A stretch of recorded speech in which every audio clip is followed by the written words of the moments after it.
Harry Potter and the Philosopher's Stone. Chapter 7. The Sorting Hat. The door swung open at once. A tall, black-haired witch in emerald green robes stood there. She had a very stern face, and Harry's first thought was that this was not someone to cross.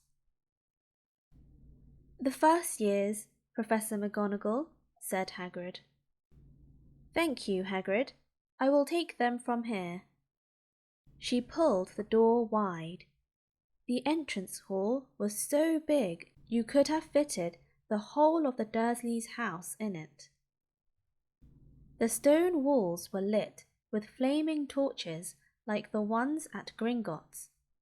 The ceiling was too high to make out, and a magnificent marble staircase facing them led to the upper floors. They followed Professor McGonagall across the flagged stone floor. Harry could hear the drone of hundreds of voices from a doorway to the right. The rest of the school must already be here, but Professor McGonagall showed the first years into a small empty chamber off the hall. They crowded in, standing rather closer together than they would usually have done, peering about nervously. "Welcome to Hogwarts," said Professor McGonagall. "The start of term banquet will begin shortly, but before you take your seats in the Great Hall, you will be sorted into your houses.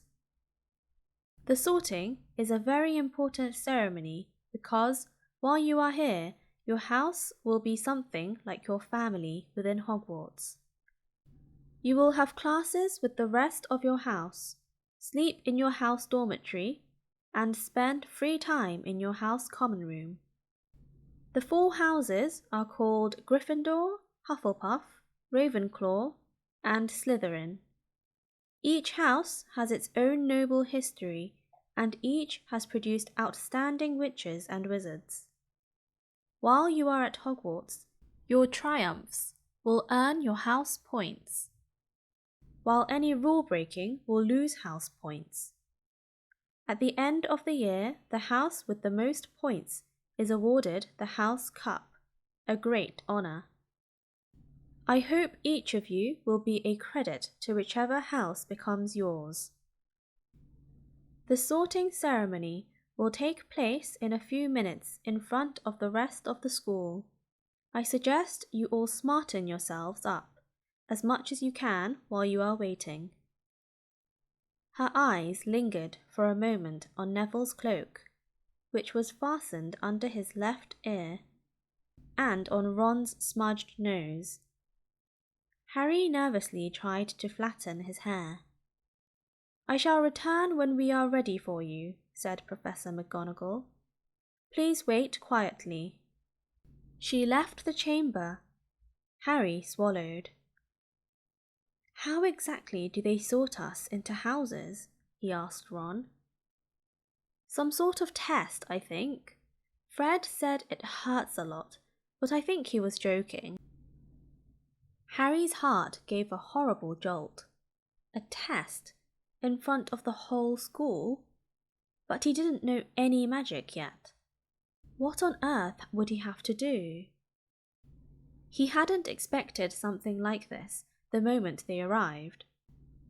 He looked around anxiously and saw that everyone else looked terrified too. No one was talking much except Hermione Granger, who was whispering very fast about all the spells she'd learnt and wondering which one she'd need. Harry tried hard not to listen to her. He'd never been more nervous, never, not even when he'd had to take a school report home to the Dursleys, saying that he'd somehow turned his teacher's wig blue. He kept his eyes fixed on the door.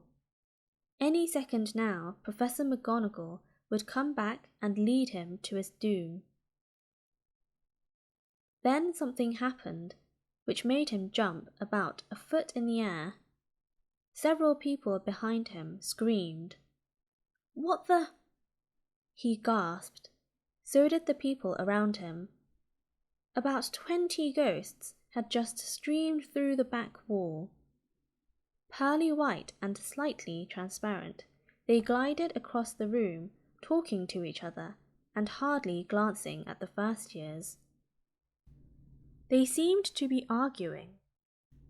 What looked like a fat little monk was saying, "Forgive and forget, I say. We ought to give him a second chance." "My dear friar, haven't we given Peeves all the chances he deserves? He gives us all a bad name, and you know, he's not really even a ghost. I say, what are you all doing here?"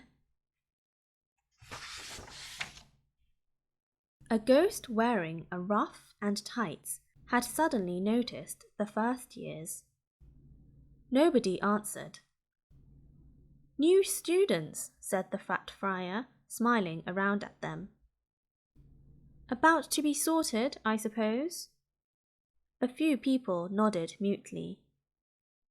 "Hope to see you in Hufflepuff," said the friar. "My old house, you know." "Move along now," said a sharp voice. "The sorting ceremony is about to start." Professor McGonagall had returned. One by one, the ghosts floated away through the opposite wall. "Now, form a line," Professor McGonagall told the first years, "and follow me."